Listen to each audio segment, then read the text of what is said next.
Assalamualaikum warahmatullahi wabarakatuh. Nama saya Saul Setiawan dari FM20 Farmasi.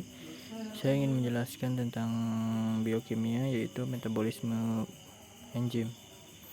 Apa itu enzim? Enzim adalah suatu molekul yang dapat mengontrol kecepatan metabolisme tubuh. Enzim merupakan katalis yang terbuat dari protein.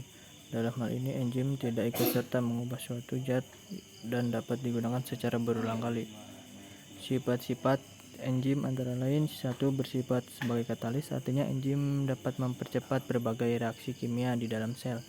Yang kedua, bersifat spesifik, yaitu hanya mengatalis reaksi kimia tertentu. Yang ketiga, bekerja secara bolak-balik, artinya enzim tidak mempengaruhi arah reaksi sehingga dapat bolak-balik sampai akhir sampai terjadi keseimbangan. 4, mempunyai nama tertentu dan bersifat khusus. Yang terakhir, yang kelima, adalah aktif dalam jumlah yang sangat sedikit. Terus, struktur enzim. Enzim terdiri dari atas zat non-protein, kofaktor, dan protein apoenzim. Ada 3 jenis kofaktor, yaitu gugus protestik adalah senyawa non-protein yang terikat secara permanen pada apoenzim. Yang kedua, koenzim adalah senyawa organik yang menjadi bagian sementara dari enzim, yaitu pada saat berlangsungnya katalis. Yang ketiga, ion logam dapat membentuk ikatan dalam sisi aktif dan substrat, contohnya Cu, FeMn, Ca, K, dan CO.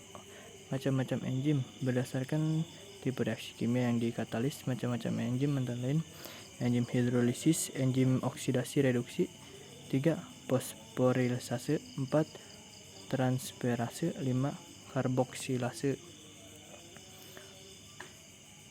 Terus ada fungsi enzim. Enzim yang pertama adalah enzim dalam diagnosa klinik, yaitu sebagai indikator penyakit. Yang kedua, sebagai bereaksi uji untuk mengetahui konsentrasi metabolit.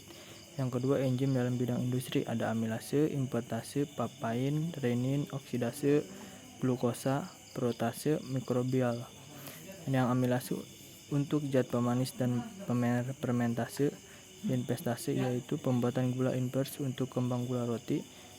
Yang ketiga, papain, pelunak daging. Yang keempat, renin, pembekuan susu pada pembuatan keju. Yang itu oksidasi glukosa, menghasilkan sirup gandum berkadar fruktosa tinggi, pemanis. Protase mikrobial itu bahan tambahan deterjen atau pelunak daging.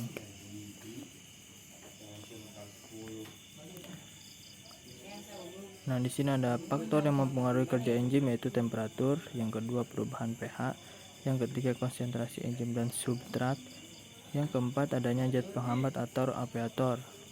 Terus, mekanisme kerja enzim. Ada 2 model kunci gembok, yaitu enzim dimisalkan sebagai gembok karena memiliki sebuah bagian kecil yang dapat berikatan dengan substrat. Bagian tersebut sisi aktif. Substrat dimisalkan sebagai kunci karena dapat berikatan secara pas dengan sisi aktif enzim. Yang kedua, induk pas model include fit. Sisi aktif enzim dapat berubah bentuk sesuai dengan bentuk abstrak substrat.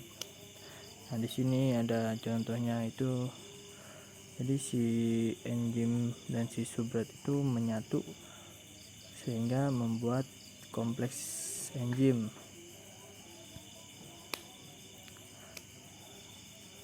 Sekian dari saya. Kurang lebihnya bila ada penyampaian atau pembahasan dari PowerPoint ini mohon dimaafkan. Assalamualaikum warahmatullahi wabarakatuh.